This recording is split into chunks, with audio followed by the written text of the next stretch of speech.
এই জুডিশিয়ারির তো প্রবলেমই এইটা, জুডিশিয়ারি তো কিছু বুঝতে চায় না বা বোঝে না, নিজেকে খুব মনে করে যে আমরা সাংঘাতিক ব্যাপার, যা আমরা বুঝি আর পৃথিবীতে কেউ বোঝে না। এই জুডিশিয়ারির জন্যই তো শেখ হাসিনার পতনটা হলো। Judiciary created the problem. So এই জিনিসগুলি তো ডিপ স্টেটের পার্ট ছিল। এখন যেটা হয়েছে দ্য ডিপ স্টেট এখন, বিকজ তখন বাইডেন অ্যাডমিনিস্ট্রেশন ইন্ডিয়াকে বলেছিল যে আমরা সাউথ এশিয়াকে আমরা নিজেরা হ্যান্ডেল করব, because deep state was trying to overthrow all the governments in South Asia. এখন এইখানে যা ঘটবে, শেখ হাসিনার আসা যাওয়া যাই আছে, this will be decided by India. India Americans will decided, কিন্তু ইন্ডিয়া যা বলবে ওইভাবেই হবে। ইন্ডিয়ার উপরে ছেড়ে দিয়েছে তারা। So question is why have I changed? Mohsen Rashid, কেন এখন শেখ হাসিনাকে ভালো বা শেখ হাসিনার উন্নয়নকে ভালো বলছে?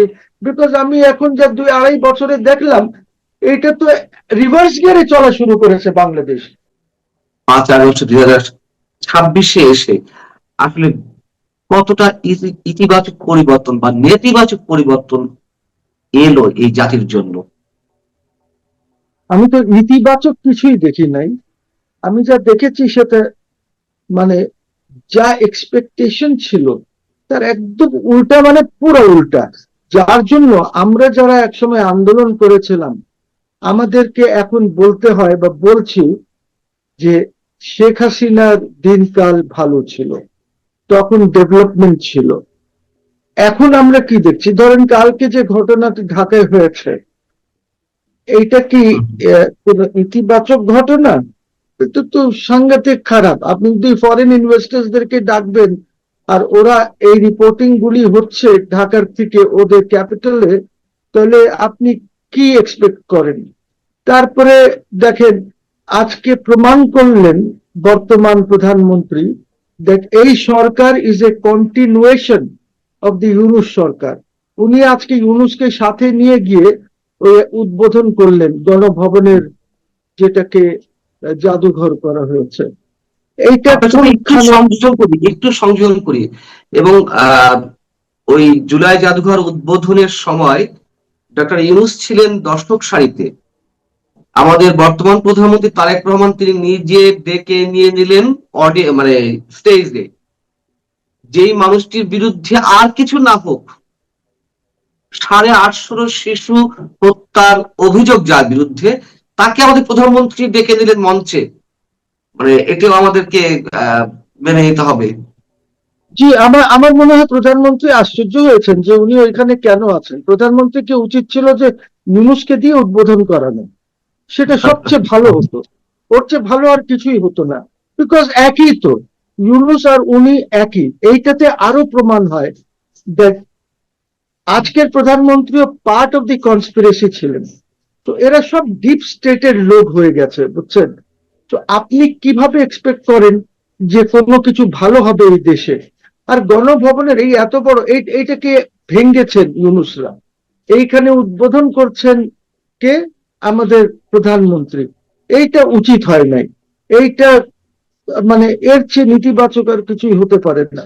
ইউসি, কেন এই কথাটি বলছি? ওইটা তো সরকারি জায়গা। এই জুলাই জাদুঘর করতে হলে আপনি যে কোনো এক জায়গায় ছোট বাড়ি নিয়ে যা আছে আপনি সেখানে করতেন। এই এত বড় মাঠ নিয়ে আপনি যে করলেন, এইখানে তো আবার একটি ভবন নির্মাণ করতে হবে। এই কারণে করতে হবে বিকজ এই জায়গাটা ওই প্রাইম মিনিস্টারের বাসার জন্য। এইখানে গণভবনে ঠিক আছে খালেদা জিয়া থাকেন নাই, কিন্তু খালেদা জিয়া এখানে ওনার অনেক অনুষ্ঠানগুলি উনি করেছেন গণভবনে, ঈদ বা অন্যগুলি অ্যাজ প্রাইম মিনিস্টার।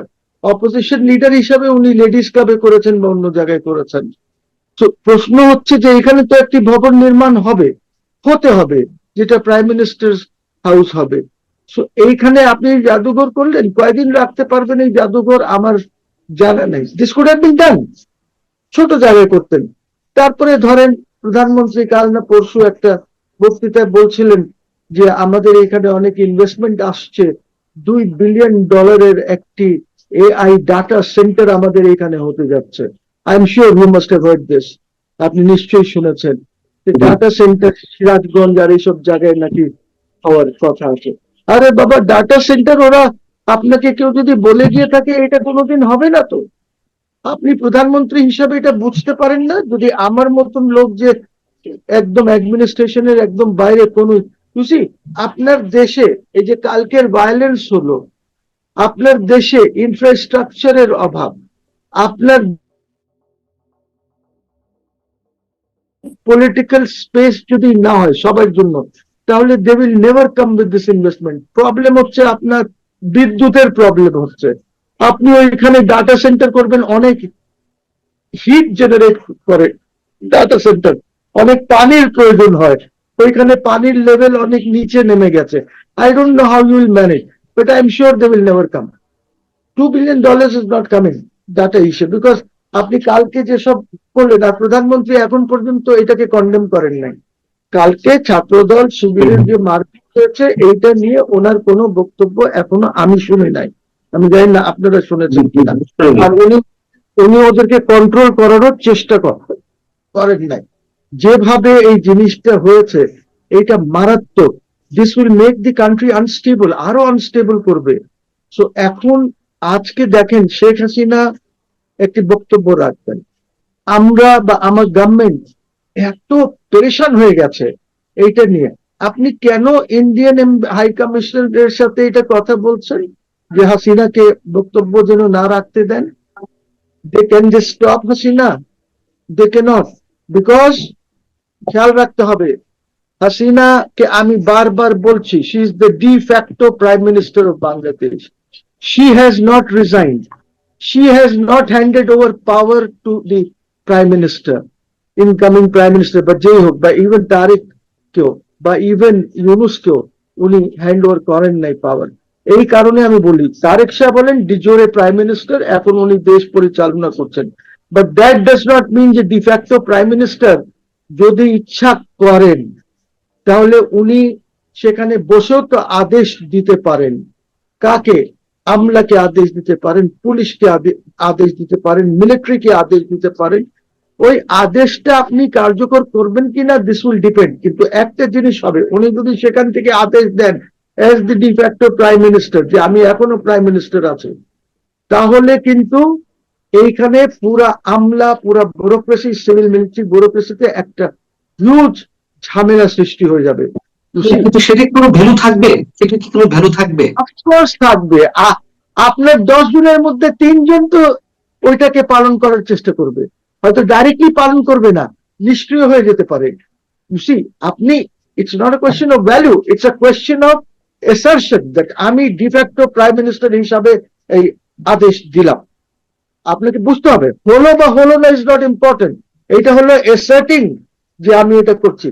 এই জিনিসগুলি তো হতে পারে। এই জন্য প্রাইম মিনিস্টার, আমাদের যিনি ডিজোরে প্রাইম মিনিস্টার আছেন, he should be more careful about this, he should be more careful. এত কেন আপনি দৌড়াচ্ছেন? আপনি আপনি যে সব করলেন, এই যে ওনার অ্যাডভাইজার যে মিটিং করলেন বা এর আগে যা হলো, দিস অনলি প্রুভস যে আপনারা খুব শেকি আছেন, ইউ আর ভেরি শেকি। যেদিন থেকে শেখ হাসিনা অ্যানাউন্স করেছেন সেদিন থেকে আপনাদের মানে মনে হচ্ছে যে পায়ের তলায় জমি নাই, এরকম অবস্থা।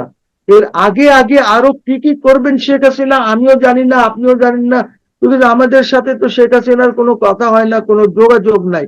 বাট আমি জাস্ট একটা আশঙ্কার কথা বললাম, that if this things happen কোন পরিস্থিতি হবে। এই জন্যই আমি বারবার বলি, দ্যাট শেখ হাসিনা যখন বলেছেন যে উনি দেশে ফিরবেন, ওনার সাথে কথা বলেন, না হলে she will start giving directives, উনি নিজে ডাইরেক্টিভ দেবেন যে কাকে কি করতে হবে। এটা তো এখন মোটামুটি ওপেন সিক্রেট যে ডিপ স্টেটের কি খেলা ছিল, মার্কিন প্রশাসনের কি খেলা ছিল। আমার প্রশ্ন হচ্ছে যে ডিপ স্টেট বা মার্কিন প্রশাসনের যে ব্লুপ্রিন্ট, সেটি না হলে কি এই ধরনের আন্দোলন গড়ে ওঠার কোনো ধরনের সম্ভাবনা ছিল না? দেখেন, আন্দোলন তো জানেন যে শেখ হাসিনার বিরুদ্ধে আন্দোলন অনেক আগের থেকে চলছিল, ঠিক আছে, ওনার ইলেকশন নিয়ে অমুক নিয়ে। কিন্তু ইভেন বিএনপি তো অনেক আন্দোলন করেছে, তারা অনেক মিটিংস করেছে, অনেক বড় বড় মিটিংস করেছে, কিন্তু তারা কোথাও আন্দোলনকে নিতে পারে নাই। ইভেন তারেক জিয়ারও দেখেছি যে উনিও বক্তব্য দিয়েছেন যে লাশ যত বেশি পড়বে তত দ্রুত শেখ হাসিনার ফলটা হবে, উনি চলে যাবেন বা বেরিয়ে এটা কি যাবেন। তারেক রহমান সাহেব বলেছিলেন? এইটা তো আমি ফেসবুকে দেখেছি। না, এরকম একটি অডিও রেকর্ড বেরিয়েছিল, কথোপকথন বেরিয়েছিল, সেটা হচ্ছে সাবেক মেয়র ঢাকার সাদেক হোসেন খোকা এবং মাহমুদুর রহমান মান্নার মধ্যে, তাদের দুজনের মধ্যে না কেমন না না, বলছিলেন। ওইটা তো আপনি অনেক অনেক পুরান ইসে চলে গেলেন। সেটা তো খোকা যখন অসুস্থ ছিল, নিউ ইয়র্কে ছিল, তখন ওই আর্মিকে দিয়ে একটা টু টু করানোর ব্যাপারে ওরা আলাপ করেছিল, যার জন্য জি, মান্না ওয়াজ অলসো অ্যারেস্টেড। ওইটা ওইটা না, আমি ফেসবুকে দেখেছি ফোন আলাপে বর্তমান প্রাইম মিনিস্টার বলছেন এই কথাটা। এটা ফেসবুকে একবার না অনেকবার দেখেছি এটা। তো ফেসবুকে অনেক এনিওয়ে, কিছু তো ফেক হয়ে থাকে, মানে সেগুলো হতে তো পারে, just. I don't know, but they have not denied it. ওরা বলছে না কেন যে না এটা উনি না? আচ্ছা, যদি উনাদের যদি আমাদের নজরে এসে থাকে, তাহলে নিশ্চয়ই উনাদের তো একটা ব্যাপক ইয়ে আছে, মিনিস্ট্রি উনি আছে, আছেন। সব আছে। হ্যাঁ, ওনারা তো ডিনাই করতে পারেন এই জিনিসটা। তো এই জিনিসগুলি তো ডিপ স্টেটের পার্ট ছিল। এখন যেটা হয়েছে, দ্য ডিপ স্টেট এখন, বিকজ তখন বাইডেন অ্যাডমিনিস্ট্রেশন ইন্ডিয়াকে বলেছিল যে আমরা সাউথ এশিয়াকে আমরা নিজেরা হ্যান্ডেল করব, because deep state was trying to overthrow all the governments in South Asia. সবাইকে ওভারথ্রো করার তাদের ইয়ে ছিল, নিজের লোক বসানো, যেটা অবশ্য কোনো লাভ হয় নাই। শ্রীলঙ্কায় কোনো লাভ হয় নাই, ওখানে কমিউনিস্ট পার্টি প্রেসিডেন্ট আছে আপনার। নেপালেও কোনো লাভ হয় নাই। আপনি যে কোনো জায়গায় যান, এখন স্পষ্ট ভাবে লোকজন শেখ হাসিনাকে মনে করছে। ঠিক আছে, তো আমি তো জনগণের মধ্যেই একজন। Because যখন জনগণ, আমরা মনে করেছি যে শেখ হাসিনার বিরুদ্ধে আমরা আন্দোলন করেছি, আমরা মামলা মোকদ্দমা খেয়েছি। এই জন্য আমি দেখেন ইউনূসের এই কিছুদিনের পর থেকে আমি তো এখন শেখ হাসিনার গুণ গাচ্ছি। কেন গুণ গাচ্ছি? Because she deserves it. আমাকেও তো আমার আল্লাহর কাছে গিয়ে বলতে হবে, আমাকে জিজ্ঞেস করা হবে যে তুমি এইগুলি কি করেছো। এই জন্য আমি মাফ চেয়েছি, যাদের বিরুদ্ধে ছিলাম ওদের কাছে মাফ চেয়ে নিয়েছি, আমি যাকে ফ্যাসিস্ট বলেছি মাফ চেয়েছি। বিকজ ইউনূসের চেয়ে বড় ফ্যাসিস্ট তো আর কেউ নাই। এখন আমাদের প্রধানমন্ত্রী যিনি আছেন বর্তমান, উনি তো ডিজোরে প্রধানমন্ত্রী ইলেকশনের মাধ্যমে এসেছেন, কিন্তু যে ইলেকশন ইউনূস করিয়েছে, এই ইলেকশনের ভ্যালিডিটি কত হবে আগে গিয়ে যখন শেখ হাসিনা মাঠে নামবেন, আই ডোন্ট নো। তো এই জিনিসটা এখন, বিকজ আমাদের পাবলিকলি প্রধানমন্ত্রী যে কথাগুলি বলছেন, those are very nice, very good, এবং আমি সমর্থন করি ওই কথাগুলি। কিন্তু আমি জানি না ওনার মনের ভিতরে কি আছে। ওনার অনেক সময় এইসব যা হচ্ছে দেখে মনে হয় যে উনি মুখে একটি কথা বলছেন ফর পাবলিক কনজাম্পশন, কিন্তু ভিতরে উনি, ওনার মনে হয়তো সামথিং এলস আছে। বিকজ এটা যদি না হয়, কালকে এত ঘটনা ঘটলো, এটা উনি থামান নেই কেন? Why did he not come out with a statement? উনি আজকে ওইখানে গেছেন উদ্বোধন করতে, এখানে অনেক লোকজন আহত হয়েছে। আপনি আলিয়া মাদ্রাসার ভিতরে ঢুকে মারামারি হয়েছে, মেডিকেল কলেজে, ঢাকা মেডিকেল কলেজে মারামারি হয়েছে, জগন্নাথে হয়েছে, ঢাকা কলেজে হয়েছে, সিটি কলেজ, এইসব যে এলাকায় সব মারামারি হয়েছে, বোধহয় তিতুমির হয়েছে আমি শুনেছি। তো এইটা কি উনি বলেছেন? এখন পর্যন্ত কন্ডেম করেছেন? করেন নাই। ইউনূস সাহেবের যে এই যে এত বাচ্চা মারা গেল, আমার এই প্রধানমন্ত্রী কি স্পষ্ট ভাষায় দুঃখ প্রকাশ করেছেন? একদম স্পষ্ট ভাষায়? তাও আমি শুনি নাই। তো এই আপনি জিনিসগুলি বলছেন আপনি বলছেন যে আপনি অনুতপ্ত, আপনি শেখ হাসিনা সরকারের বিরুদ্ধে বা সেই সরকারের নানান ধরনের অন্যায়ের বিরুদ্ধে, অপকর্মের বিরুদ্ধে সরব ছিলেন, কথা বলেছেন, তার জন্য আপনি মাপ চেয়েছেন। আহ আওয়ামী লীগের একটি অংশ থেকে এমনটি দাবি করা হয় যে যখন আহ ওই সরকারের বিভিন্ন দুর্নীতি বা অসঙ্গতি অথবা অপকর্মের বিরুদ্ধে যারা কথা বলেছেন, এই কথা বলার কারণে নাকি এই 24-এর যারা আন্দোলনকারী তারা স্পেসটা পেয়েছে, তারা এটিকে লুফে নিয়েছে, এই জন্যই শেখ হাসিনা সরকারের পতনটা ত্বরান্বিত হয়েছে। আবার আমাদের ডিপ স্টেটে খেলা ছিল, মার্কিন প্রশাসনের ব্লু প্রিন্ট ছিল। আবার একথাও সত্য, সাবেক পররাষ্ট্র উপদেষ্টা তৌহিদ হোসেন তিনি বলেছেন যে ডিপ স্টেট সবসময় খেলে হচ্ছে স্রোতের অনুকূলে। তো ওই সময় ব্যাপক অংশের যে মানুষ শেখ হাসিনা সরকারের বিরুদ্ধে তারা তাদের ক্ষোভ প্রকাশ করছিল, সেটি কাজে লাগিয়েছে। কিন্তু আমার কথা হচ্ছে যে সেই সরকার যে অন্যায়গুলো হয়েছে তার বিরুদ্ধে কি মানুষ তখন প্রতিবাদ করবে, নাকি ওটি মনে করে থেমে যাওয়া উচিত ছিল যে না এরপরে আবার কোন সরকার আসে এই জন্য কোনো ধরনের কোনো প্রতিবাদ করা যাবে না, সেটিও কি সঠিক ছিল, সঠিক হতো? না না, দেখেন আমি একটা কথা বলি, সেটা হলো যখন আমি প্রতিবাদ করেছি, ওই আওয়ামী লীগের অংশ যাই বলুক না কেন, দ্যাট ইজ অ্যানাদার ইস্যু। কিন্তু প্রশ্ন হচ্ছে যে প্রতিবাদ যখন করেছে বিকজ ন্যায়ের সাথে ছিলাম। আমি যখন বলেছি supreme Court of Awami League, তখন এই কারণে বলেছি যে supreme Court of Awami League বলা ছাড়া আমার কোনো উপায় ছিল না, যে ধরনের জাজেস, যে ধরনের বিহেভিয়ার ছিল কোর্টগুলির। এখন যেটা দেখলাম তারপরে, ও বাবারে, এইটা তো আরো বেশি ছাড়িয়ে গেছে একদম। মানে কিসের কিসের ইনসাফ, তখন তো তাও কিছু ইনসাফ পাওয়া যেত।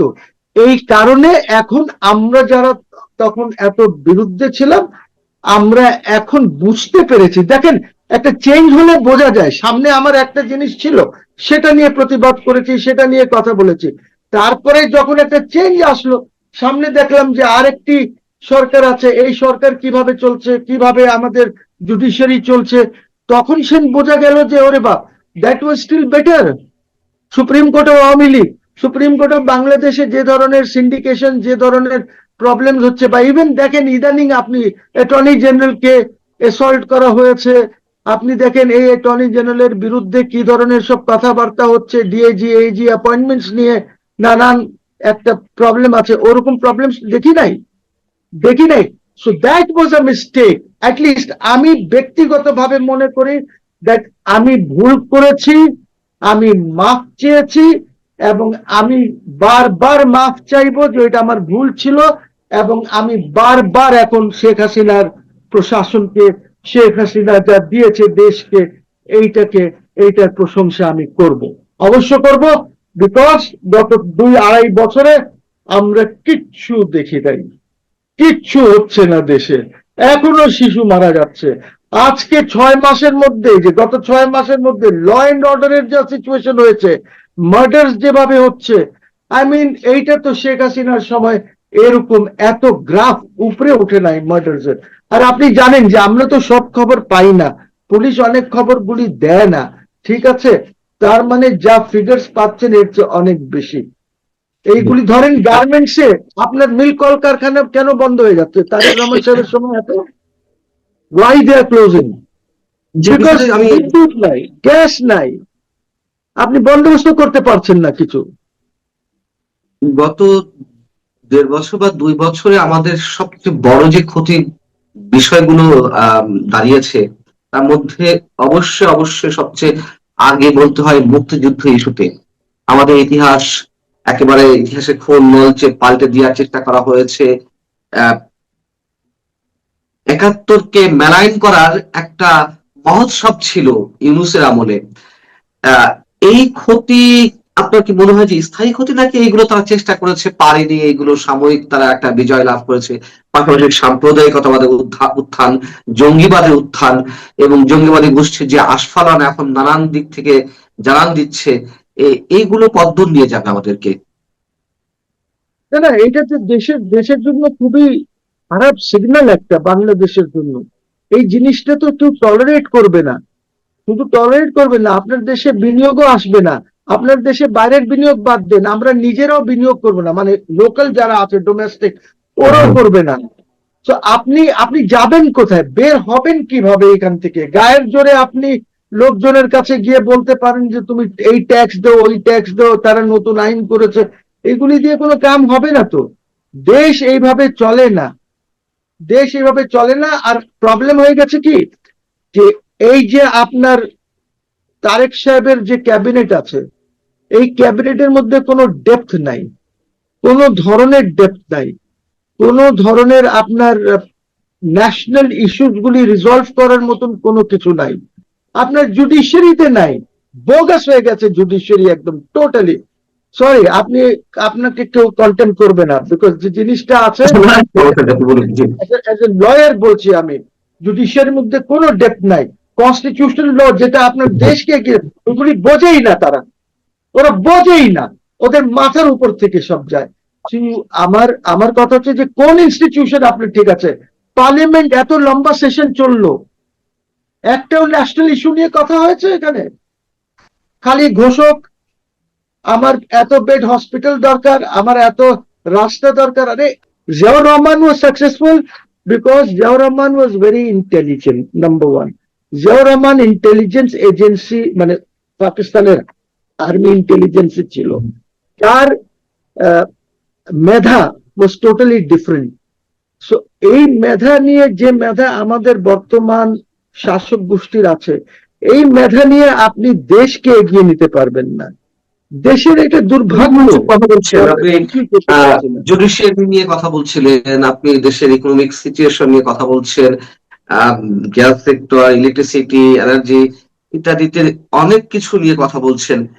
আমার প্রশ্ন হচ্ছে, যে কোটা বিরোধী আন্দোলনের সূত্রপাতের মধ্য দিয়ে 5ই আগস্টের সৃষ্টি, শেখ হাসিনা সরকারের পতন, সেই কোটাও তো এখন সমাজের বিভিন্ন ক্ষেত্রে, এবং যেই ছাত্র সমাজ বিস্ফোরিত হয়েছিল, তার পেছনে যারাই থাকুক না কেন, ছাত্র সমাজ তো সামনে ছিল, তরুণরা সামনে ছিল, সেই ছাত্রদের জন্য, শিক্ষার্থীদের জন্য বা শিক্ষা ব্যবস্থার জন্য তো আমরা বিন্দু পরিমাণ ইতিবাচক কোনো পরিবর্তন দেখলাম না, বরঞ্চ আরো বিভিন্ন ক্ষেত্রে সেটি ধ্বংসের চিহ্ন আমরা দেখলাম। আপনি কি বলবেন? না, হবে না তো, বিকজ দেখেন 2018-তে কোটা আন্দোলন শুরু হয়েছিল, যেটা নুরুল হক নূর বা ওরা করেছিল। হ্যাঁ, ওইটা, ওই কোটা আন্দোলনে একটা ডিসিশন হয়ে গেছিল, কোটা থাকবে না বা এত থাকবে, what ever decision was taken. তারপরে দেখেন এরা গিয়ে, এই জুডিশিয়ারির তো প্রবলেমই এইটা, জুডিশিয়ারি তো কিছু বুঝতে চায় না বা বোঝে না, নিজেকে খুব মনে করে যে আমরা সাংঘাতিক ব্যাপার, যা আমরা বুঝি আর পৃথিবীতে কেউ বোঝে না। এই জুডিশিয়ারির জন্যই তো শেখ হাসিনার পতনটা হলো। Judiciary created the problems. Quota আন্দোলন তো শেষ হয়ে গেছিল, কোটার ব্যাপারে তো Sheikh Hasina was had given a verdict যে হবে না। তারপরে বা 5% বা কি একটা বলেছিল মুক্তিযোদ্ধাদের জন্য, তারপরে দেখেন কোর্টে নিয়ে ওরা রিভাইভ করে দিল। আরে হোয়াট আর ইউ টকিং? আপনি কি কেন এটা করতে গেলেন? একজন যাবে কোর্টে, যা ইচ্ছা সে করবে, আর যেখানে আপনার ইন্টারভিন করার কথা সেখানে করেন না, তারপরে গেলে অ্যাপেলেট ডিভিশনের নাটক দেখলেন। এক্ষুনি বসো, তক্ষুনি বসো, বসে হ্যাঁ এটা বাতিল করে দাও। হু ইজ রেসপন্সিবল শেখ হাসিনার এটার জন্য, ফলের জন্য, এই কোটা আন্দোলন নিয়ে? জুডিশিয়ারি। জুডিশিয়ারি তারাই গোলমাল করেছে। তারপরে দেখেন জুডিশিয়ারি যদি 106টা ঠিক করে করত, তাহলে কিন্তু আমাদের এই পজিশন হয় না। মানে এই জিনিসগুলি তো জুডিশিয়ারি তো মনে করে, আমি জানি না কি মনে করে জুডিশিয়ারি। দেয়ার ওকে। জুডিশিয়ারির জায়গা থেকে জি, আমার আরেকটি প্রশ্ন, সেটা হচ্ছে 2024-এর 5 আগস্টের আগের নানান ধরনের ঘটনায় নিহত আহত যারা হয়েছেন, সেই সব ঘটনাকে কেন্দ্র করে যে মামলাগুলো পরিচালিত হচ্ছে, বিশেষ করে আন্তর্জাতিক অপরাধ ট্রাইব্যুনালে, সেই মামলাগুলো নিয়ে এরই মধ্যে অনেক ধরনের প্রশ্ন অ্যারাইজ করেছে আন্তর্জাতিক মহলে, সেটি হিউম্যান রাইটস ওয়াচ থেকে শুরু করে অ্যামনেস্টি ইন্টারন্যাশনাল বা আন্তর্জাতিক যে ল ফার্ম গুলো রয়েছে, তাদের জায়গা থেকেও নানান ধরনের প্রশ্ন উত্থাপিত হচ্ছে। এই মামলাগুলোর আসলে ভবিষ্যৎ কি? ট্রাইব্যুনালের নানান ধরনের কার্যকারিতা নিয়ে জি দেখেন আইসিটিটাকে তো আমি চ্যালেঞ্জ করেছি হাইকোর্টে। করেছিলেন, সে খারিজ হয়ে গেছে। হাইকোর্ট আমাকে হারিয়ে দিয়েছে, সামারিলি রিজেক্ট করেছে। এগুলো বোঝেই না। এই কোর্টস যদি না বোঝে তাহলে কি করবেন? আচ্ছা, হারিয়ে দিয়েছে, আমি এখন একটি আপিল ফাইল করব। 106 আমি অ্যাপিলেট ডিভিশন পর্যন্ত হেরে গেছি, আমি একটা রিভিউ ফাইল করে দেব। সো আমি তো যেখানে হারছি, আমি অলরেডি একটা কমিশন চেয়েছিলাম ইউনুসের ইনকোয়ারি করার জন্য, হারিয়ে দিল। আর আপনাকে যদি রায় দেখাই, আপনি দেখবেন যে আমি একা আছি, আর সরকারের বা অন্যরা জামাত টামাত সব মিলে, সব অ্যাটলিস্ট 50 জন ওইখানে আছে। ওরা কিভাবে অ্যাড্রেস করে কোর্টকে, আমাকে রুল না দিলে? সবকিছু হাওয়ায় উড়িয়ে দিয়েছে ইউসি জুডিশিয়ারি। এই জুডিশিয়ারি বর্তমান যে পরিস্থিতি, এইটাকে আমি স্পষ্ট ভাষায় বলছি যে this is not an independent judiciary, this is not a judiciary যে ইনসাফ দিতে পারবে, this is not a judiciary which can protect our country. আমার শেষ প্রশ্ন, যারা পেছন থেকে খেলছিল 2024-এর এই আন্দোলনে, সেটি সরাসরি বলে স্টেট বা মার্কিন প্রশাসন, তাদের খেলা কি এখনো চলমান, নাকি তাদের খেলায় কোনো পরিবর্তন এসেছে কৌশলে? না না, তাদের খেলা চলমান, ওদের খেলা সবসময় চলমান থাকে। You have to understand. আমি আপনাকে বলি, আহ, ওদের এইসব দেশে চলে। ধরেন আমি জানি দের আর স্পেশাল এজেন্টস, বাঙালি স্পেশাল এজেন্টস, ওদের কাজ বাংলাদেশে না, সিআইএ স্পেশাল এজেন্টস কাজ করছে। তারা কাজ করে হয়তো মিয়ানমারে, তারা কাজ করে অন্য দেশে। এইখানে অন্য দেশের হয়তো কেউ এইখানে কোনো চাকরি করছে, হয়তো কোনো ইন্টারন্যাশনাল মাল্টি ন্যাশনাল এসে চাকরি করছে, but basically he is working for the CIA. কিভাবে কি করা যায়, এইটা তো ওদের চলমান প্রক্রিয়া, এটা থাকবে। এটার থেকে আপনার আপনার বের হওয়ার কিছু নাই। এটা আমাদের ইন্টেলিজেন্স এজেন্সিসকে সজাগ থাকতে হবে। তাহলে তাহলে ইমিডিয়েট রেজাল্ট কি, মানে এরপরে কি হতে যাচ্ছে বা কি হতে পারে?